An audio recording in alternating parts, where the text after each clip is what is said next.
Ladies and gentlemen, I need you to lean in and hear me today. The wilderness is not a punishment, it is a process. It's not where you want to be, but it's exactly where God is working on you.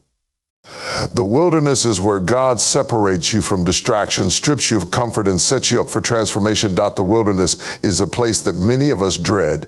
It's often associated with isolation, uncertainty, and struggle.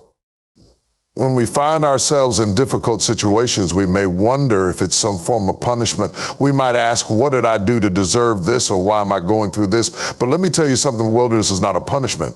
It is a process that God uses to shape us, refine us, and prepare us for something greater. When the children of Israel left Egypt, they didn't immediately enter the promised land. Instead, they found themselves wandering in the wilderness for 40 years. They were on a journey, but the journey was not just about getting from one place to another. It was about what God was doing in them along the way. The wilderness was a place where God taught them to trust him in ways they hadn't before. It was a place where he broke them down so he could build them back up in his image. It was a place of purification, not punishment. Think about the wilderness in your own life. Maybe you're in a season right now where things seem dry and barren. You're not where you thought you would be, and it feels like everything is against you. Maybe you're struggling to make sense of your situation, wondering why you're facing these challenges. But what if the wilderness is not about your failure? What if it's about God preparing you for something greater than you could imagine? God uses the wilderness to refine our character. It's in the difficult seasons that we discover who we really are. When everything is comfortable and easy, we may think we've got it all together. But when we're in the wilderness, that's when the real us comes to the surface. Our fears, insecurities, doubts, and even our strengths are all exposed. And it's here that God has the chance to deal with the things in our hearts that need to be changed. Just as gold is purified in fire, our faith is purified through trials. It's through the wilderness that God strips away the unnecessary things in our lives and focuses our hearts on what truly matters. The wilderness also teaches us dependence on God. When the Israelites were in the desert, they didn't have the comforts of home. They didn't have food or water readily available. They had no choice but to trust God every single day. They had to rely on him for their provision. Every morning they woke up to manna falling from the sky. They couldn't store it up for the next day. They had to trust that God would provide again. It was a daily act of dependence, a lesson in trusting God for the next step. In our own wilderness, God asks us to do the same. We may not have the answers to all our questions, and the future may seem uncertain, but God is saying, trust me, I've got you. I will provide. I will lead you. The wilderness is God's classroom where he teaches us to lean on him rather than on our own strength, our own plans, or our own understanding. It's where our faith is stretched and refined, where we learn that God is enough for us, no matter what. The wilderness is also a place of intimacy with God. When we're in the wilderness, we have no distractions. We're forced to turn to God because we have no other option. It's in these seasons that our relationship with him deepens. In the wilderness, God doesn't leave us alone. In fact, he draws closer to us. He's right there in the midst of our struggle, guiding us, comforting us, and reassuring us that he has a purpose in our pain. So the wilderness is not a place of punishment, it's a place of process. It's where God does his most profound work in our lives, even though it feels uncomfortable and uncertain. He's refining us, teaching us to trust, and preparing us for the next phase of our journey. The wilderness is not the end, it's just the beginning of what God is about to do in and through us. If you find yourself in the wilderness today, don't despair. Know that God is working on you, and he will bring you through to something greater. Trust the process. In the wilderness, when the road seems endless and the resources appear scarce, it's easy to question where God is. It's easy to feel forgotten, abandoned, or left to face the struggle alone. But in reality, the wilderness is precisely where God's faithfulness is most profoundly revealed. It is in the barren places that God shows up in the most unexpected ways, providing for us, guiding us, and proving that he is with us, even when we can't see him clearly. When the Israelites were in the wilderness, they didn't have the luxuries they had grown accustomed to in Egypt.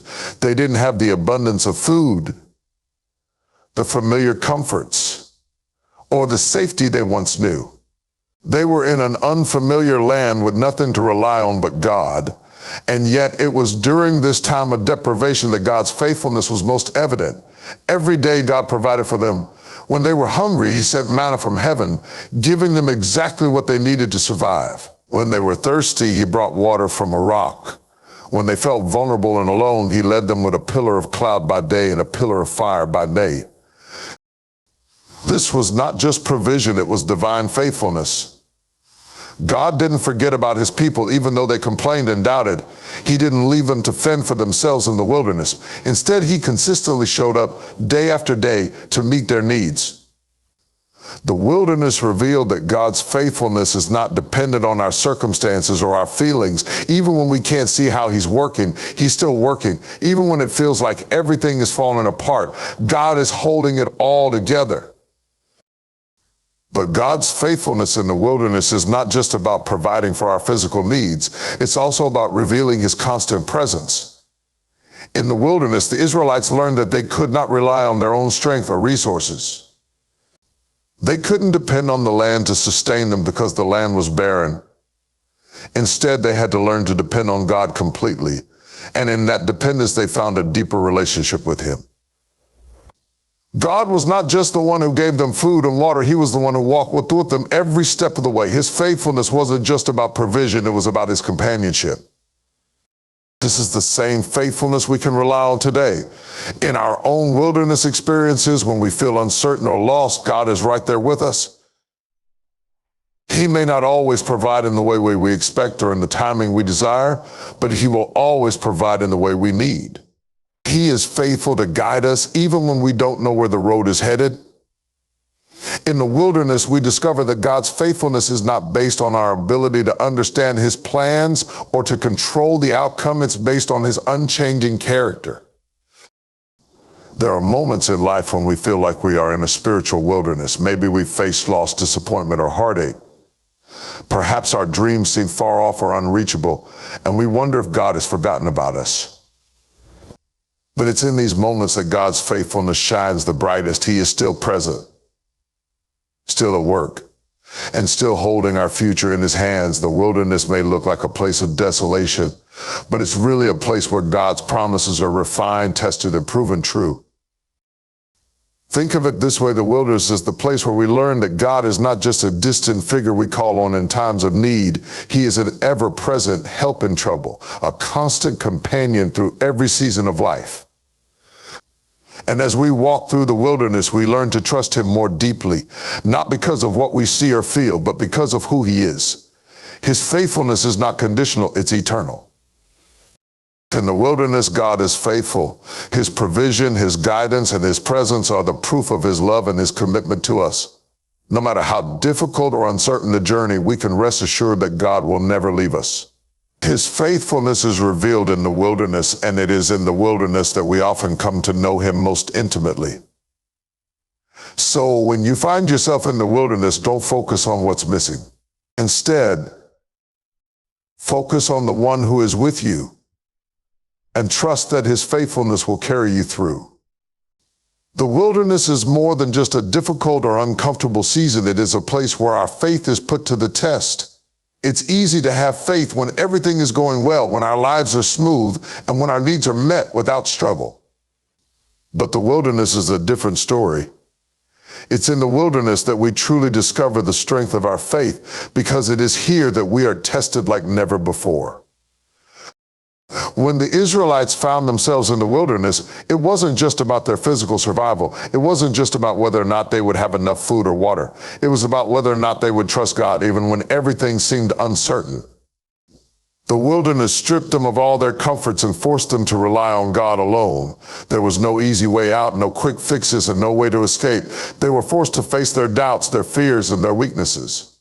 And in that place, they had to decide, would they trust God or would they give in to despair? In our own lives, the wilderness does the same thing. It tests the foundation of our faith. When life is good, we might think we've got it all together, but it's only when we're faced with adversity, hardship, and uncertainty, the true nature of our faith is revealed. The wilderness exposes our doubts, our fears, and the areas where we've been relying on ourselves instead of fully trusting in God. It's in these moments of testing that we learn what we truly believe and where we need to grow. But the wilderness is not meant to destroy us, it's meant to strengthen us. It's in the fire of trials that our faith is refined. Just as gold is purified by fire, our faith is purified through hardship. God uses the wilderness to remove the impurities in our hearts, to strip away the things that don't belong, and to bring us into a deeper, stronger relationship with Him. The testing of our faith is not meant to break us, it's meant to build us up. This process isn't easy, though. It's painful. It feels uncomfortable, and at times it can feel like God is distant or silent. But that's when we need to remember that God is still at work. He's strengthening us in ways we can't see. The wilderness is a place where our faith is stretched and expanded. It's in these seasons of uncertainty that we learn to trust God in new and deeper ways. We learn that He is faithful, even when things aren't going according to our plans. We discover that His promises are true, even when we don't see the answers immediately. One of the most important lessons we learn in the wilderness is how to rely on God's strength instead of our own. The Israelites quickly learned that they couldn't survive the wilderness on their own. They couldn't feed themselves, they couldn't find water on their own, and they certainly couldn't defeat their enemies without God's help. Every day was a reminder that their survival depended on God. And the same is true for us. In the wilderness, we come to the end of ourselves. We realize that we are not in control, that we don't have all the answers, and that we can't make it on our own. But in that moment of surrender, we find God's strength. We find that His grace is sufficient, His power is made perfect in our weakness, and His presence is more than enough to carry us through. The wilderness is a place of testing, but it's also a place of growth.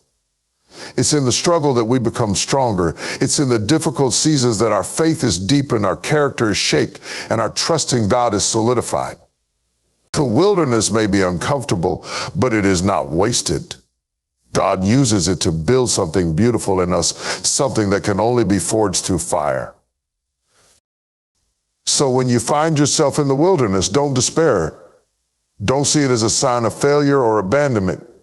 See it as an opportunity to grow, to trust, and to become more like the person God has called you to be. The wilderness may test your faith, but it will also strengthen it. And in the end, you will come out of it more resilient, more faithful, and more confident in the God who has been with you every step of the way. The wilderness is a difficult place to be. It feels long, unending, and often overwhelming. When you're in the midst of a struggle or season of hardship, it's hard to see the light at the end of the tunnel. But one thing we can hold on to in the wilderness is the truth that it is temporary. The wilderness is not meant to last forever. It is a season, and like all seasons, it will pass. What seems like a never-ending trial is only a chapter in the story God is writing for your life. The Israelites wandered in the wilderness for 40 years, but the journey itself was not the destination. Their ultimate goal was the promised land, a place flowing with milk and honey, where they could rest, thrive, and fulfill the purpose for which God had called them. But before they could enter that land, they had to go through the wilderness. For 40 years, they faced hardships, hunger, thirst, uncertainty, and moments of doubt. Yet the wilderness was never their final destination. It was the process that prepared them for what was ahead. In the same way, the wilderness in our lives is not the end of the story. No matter how long it seems, no matter how barren it feels, there is a promise that the wilderness will come to an end. It may take time. It may test your patience, your faith, and your endurance, but the wilderness is always a temporary stop on the way to something greater. In the Bible, we see many examples of how God brought people through the wilderness to the fulfillment of His promises. Joseph went from the pit to the palace. David went from a shepherd in the fields to a king on the throne. And in the same way, God is bringing you from your wilderness to your destiny. In those seasons of struggle, we often forget this truth. It's easy to get caught up in the weight of our current situation, to believe that this hardship is permanent, that this season of loneliness or financial strain will never end. But that is a lie from the enemy. The wilderness is temporary. It's a place where God is doing something in you, refining you, preparing you for the next chapter of your life. While it feels like an eternity in the moment, God has already planned your way out. You may not know how or when, but he does. The Apostle Paul speaks about the temporary nature of suffering in Romans 8:18, saying, I consider that our present sufferings are not worth comparing with the glory that will be revealed in us. The wilderness may be difficult, but it is not the end. What God has for you on the other side of this season is far greater than the struggle you are facing right now. There is purpose in this season. The pain, the struggle, the waiting, it's all part of the process. But it's important to remember that the process is temporary. Just as the Israelites wandered in the desert for 40 years, we may face seasons of difficulty that seem long. But it wasn't 40 years of wandering for no reason. During that time, God was teaching them to trust him, to rely on his provision, and to prepare them for the land he had promised. It wasn't easy, but it was necessary. And while their journey took time, the wilderness was not forever. Eventually, they stepped into the promised land. When we're in the wilderness, we have to keep our eyes on the end goal, knowing that our current struggle is not the final chapter. The wilderness may be uncomfortable, but it is only a temporary chapter in a much bigger story that God is writing in our lives. There is an appointed time for your breakthrough. There is an appointed time for your promises to be fulfilled. The wilderness will give way to the abundant life that God has prepared for you. So, if you are in the wilderness today, don't lose heart. Trust in the fact that it is temporary. Keep moving forward, keep trusting, and keep believing that God is leading you to something greater. Your wilderness will not last forever. God is faithful, and he is bringing you into the season of fulfillment, victory, and peace that he has promised. Hold on to that hope, because the wilderness is not your final destination. It is simply a part of the journey. In the wilderness, when everything feels silent and barren, it's easy to feel abandoned by God. We find ourselves in seasons where it seems like nothing is happening, and very ground beneath us feels dry and empty. We pray, we seek, and yet God's voice seems distant. But it is precisely in these silent and barren places that God is working in ways we cannot always see or understand. The silence does not mean he is absent, and the barrenness does not mean he is not at work. God works in the silence in ways that are often hidden from our immediate view. In the quiet moments when there's no loud voice or immediate answer, God is still speaking to our hearts. He is shaping us, preparing us, and doing a deep work in us that cannot be done in times of noise or busyness. Silence doesn't indicate a lack of activity on God's part. Instead, it often signals that he is doing something deep inside of us that requires stillness and patience. God's most profound work often happens in the quietest moments, in the pauses where we have no choice but to wait on him. In the Bible, we see this principle played out time and time again. Consider the story of Elijah, for example. After a dramatic victory over the prophets of Baal, Elijah found himself fleeing from the threat of Queen Jezebel.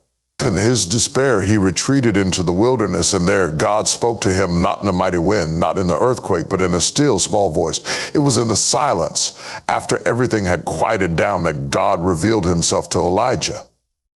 It was a reminder that God often works when we least expect it, and it's in the moments of silence that he can speak most clearly into our hearts.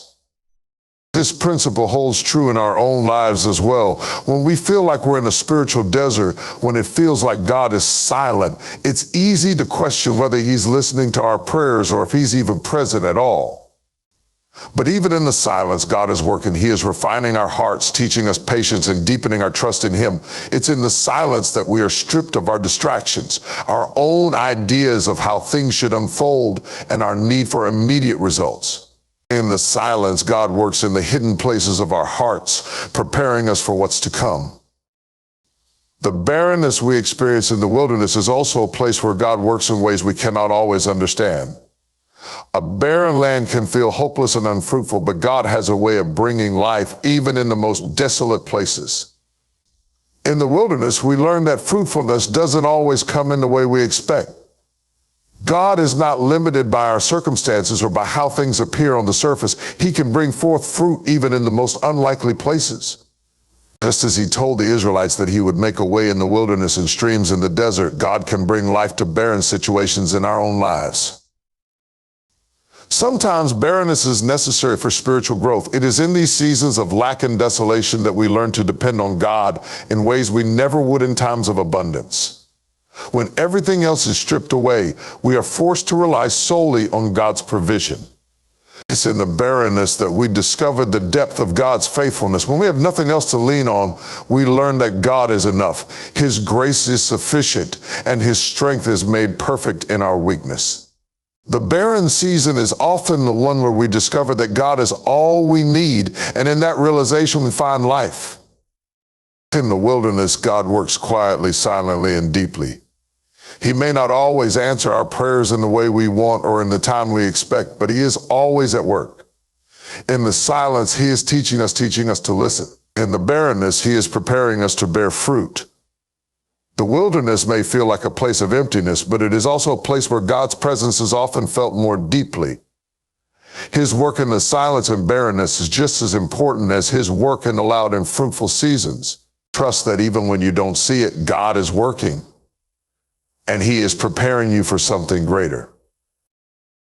The wilderness is often seen as a place of struggle, confusion, and frustration. It's where we find ourselves tested, stretched, and at times even overwhelmed. But while the wilderness may seem like a detour or an interruption, it is in fact a necessary preparation for the promised land. God doesn't lead us into the wilderness just to watch us suffer. He leads us there to refine us, to build our character, and to prepare us for the blessings and responsibilities that lie ahead. When the Israelites were freed from slavery in Egypt, they were given a promise of a land flowing with milk and honey, a place of rest and abundance. However, before they could enter that promised land, they had to go through the wilderness. The journey from Egypt to the promised land should have taken only a few weeks, but it ended up taking 40 years. Why? Because the wilderness wasn't just a place of wandering, it was a place of preparation. God needed to do a work in them before they could step into the fullness of His promises. The wilderness was where they would learn to trust Him, depend on Him, and understand His faithfulness in a deeper way. The wilderness prepares us for the promised land by teaching us to rely on God. In the desert, there are no guarantees. The land is barren, the water is scarce, and food doesn't grow on trees. The Israelites had to depend on God daily for provision. They had to trust that He would send manna from heaven and bring water from a rock. They couldn't rely on their own resources, their own understanding, or their own strength. It was in the wilderness that they learned that God was their ultimate source, and this lesson was essential for the journey ahead. When they entered the promised land, they would have to face giants, fortified cities, and many challenges. If they had not learned to rely on God in the wilderness, they would not have had the faith to overcome the obstacles in the promised land. Similarly, in our own lives, the wilderness serves to teach us dependence. When everything seems to be going wrong, when we have no answers, and when we are stripped of everything that gives us comfort, we are forced to rely on God. In the wilderness, we can no longer trust in our own ability, our own resources, or our own strength. We must trust that God will provide what we need when we need it, and that He will lead us through every trial and difficulty. This is a crucial lesson, because the promised land is not a place where we can afford to rely on ourselves. The challenges there are too great. We must depend on God to accomplish the work He has called us to do. The wilderness also prepares us by testing and refining our character. When everything is easy, it's easy to put on a facade. But in the wilderness, when we are tired, hungry, and in need, our true character comes to the surface. The Israelites' time in the wilderness was a process of refining. They grumbled and complained. They doubted God's faithfulness and they rebelled. But through it all, God was shaping their hearts. He was teaching them humility, patience, and obedience. He was refining their faith, making them into a people who could receive the promised land without being destroyed by its blessings. Without the testing in the wilderness, they would not have been prepared to carry the weight of the promises God had for them. In our own wilderness seasons, we too face refining. It's easy to become frustrated with the waiting, to become angry at the difficulties, and to question God's plan. But we must remember that God is using this time to shape us. He is working on our character, teaching us how to trust Him more fully, how to obey even when it's hard, and how to persevere through the trials. The wilderness refines us, making us more like the person God has called us to be, so that when we step into the promised land, we can handle the blessings without being overwhelmed or destroyed by them. Finally, the wilderness prepares us for the promised land by teaching us perseverance. It is easy to give up when the road is hard, when the promise seems far away, and when the journey feels endless. But the wilderness is where we learn to endure. The Israelites could have turned back at any point, but God called them to keep moving forward. The wilderness wasn't about the destination, it was about developing the perseverance necessary to reach it. In the same way, our wilderness seasons teach us not to give up, even when we don't see immediate results, even when the road is long and difficult. We must keep moving forward, trusting that God is with us every step of the way, preparing us for what lies ahead. The wilderness is not a punishment, it is a process of preparation. It is where God refines our character, strengthens our faith, and teaches us to rely on Him. And when the time is right, He will lead us into the promised land, the place of blessing, purpose, and fulfillment. But we must trust the process. The wilderness may be difficult, but it is not the end. It is the beginning of what God is doing in and through us, preparing us for the abundant life He has promised. Keep walking. Keep trusting, and know that the wilderness is preparing you for something greater. Trust Him, even here, even now, even in the wilderness, because He is faithful and He will see you through. Amen.